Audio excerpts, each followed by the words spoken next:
This article was published in 2018 and it shows us that about 93,000 candidates applied for a job of peon. We just had 62 vacancies. And among these candidates, 3,700 were PhD scholars, something around 28,000 were with postgraduate degree, and the rest are also with a good educational background. And the irony is that to get a job of peon, you just have the education up to the fifth standard. And this shows us the incentive of the people behind the government jobs. And that's the reason that despite having the highest young population in the world, we are still lagging behind. We are still not using our full potential.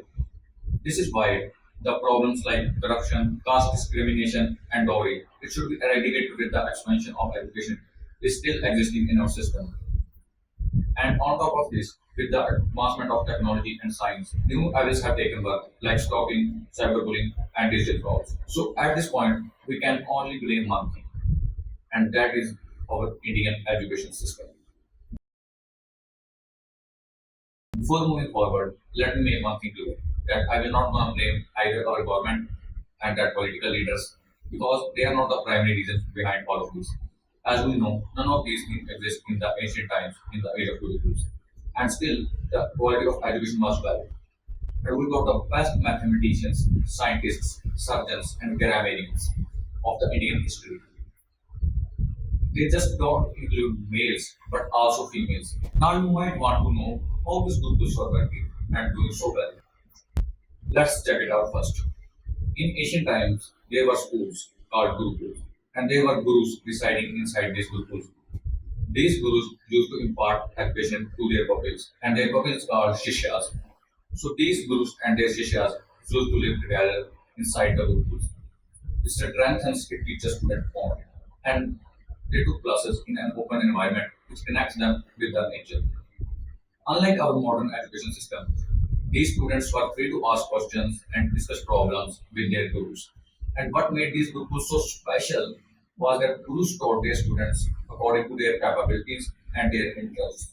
They focus on practical subjects and final exams are conducted in a practical manner called Guru Dakshina. And this is how the education system prevailed in that era. But everything has changed now because not just that learning culture has changed, but the pattern and the motive behind providing education has also changed. Well, how did this happen? Most of you may blame either Britishers or Mughals for this, but they are not the primary reasons behind this. They are gone. We had already got independence from them 70 years ago. So, who is responsible for this? And who can be accused now? If we cannot criticize our political leaders, our governments, and the people who ruled us in the past, then who is responsible? Well, the answer is simple and direct. We. We and only we are responsible for our situation. We are just running from our duties and responsibilities by blaming others, while these others are developing and progressing day by day by understanding their responsibilities and performing their duties. So maybe the question intrigued you that what is that which is recognized by others, but we are not still understanding. So what are exactly these responsibilities are? Basically, there are three factors around which a student's cognitive power is sharpened, and the individuals involved in these parameters are solely responsible for the education of a child. At number one comes the parents. Parents are the first teacher for their child. Up to the age of 5, a child's mind is in a developing stage. Due to this, many changes are occurring in his mind. He is a keen observer and a fast learner during this period. He learns how to speak, how to act, and how to react to his surroundings in this period. So parents have to be highly careful when they become parents because if they behave negatively around their child will adapt their bad qualities and which will left a sign on rest of his life. But in our society, most parents do not understand this. They do not want to take this responsibility. They just admit their child in the preschool and press an easy exit from their responsibilities. They made silly excuses that their child is doing mysterious things by keeping at home and he is becoming naughty day by day. And moms usually make an excuse that they cannot manage. They are unable to manage their child because they have to do some domestic work. But they didn't try to understand that if they cannot control a single child at their own home, how a preschool teacher can control and manage so many of them. In this way, parents are solely responsible for their child. So if they want to see their child as a happy and successful person in future, they have to take this responsibility in their hands. And after that comes the role of the teachers. Teaching is a skill which is lacked by many teachers of primary and elementary schools. A teacher teaches us the core value of a subject and tries to build a perceptive. But in our message system, most of the teachers are irresponsible. They just give an easy task to their students to focus on marks. On parent teacher meetings, they just show the marks card of a student to their parents and discuss with them that how their child is doing in one particular subject. Because marks are like a scale with the help of which a student's capabilities are being measured. It is the first thing the modern education system has given to us. Let me explain this first. A few students, like two or three, are put at obtaining marks among the 30 or 40 students in a class. These students get their appraisal after obtaining marks from the teacher. The teacher shows these marks to the school management and got their appraisal in the form of salary increment or other incentives. The school management placed these marks along with students' picks on the school entry board and got their appraisal in the form of admissions and readmissions. When parents buy their child's pick on a school entry board, they got their appraisal from the society. But in all this circle, we forget about the rest of the students who also have potential but are not good at marks.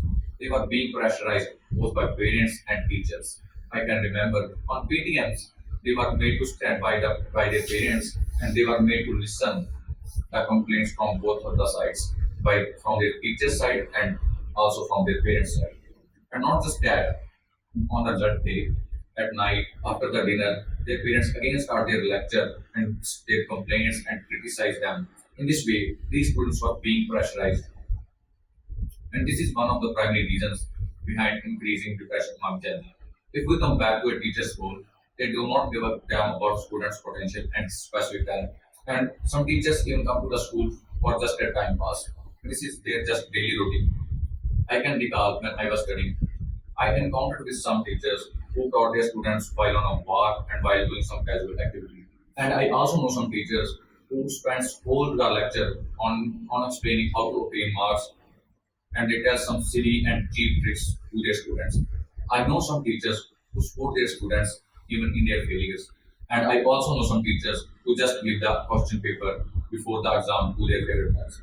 I still remember some teachers who inspires me, and I also cannot forget some teachers who downgrades, demotivates, and made fun of their students. The first type of teachers are behind India's progress, and the second type of teachers are behind its backwardness. And at last, there comes the role of the schools. Schools have not remained the temple of education anymore. They have become corporate houses. They look at students as their earning sheep and teachers as their slave. They do not care about the student's future and the teacher's condition. All they care about is how they can make a hefty profit by increasing tuition fees and decreasing teachers' salary. They spend a big part of their income on the stuff which is due to lay out the parents.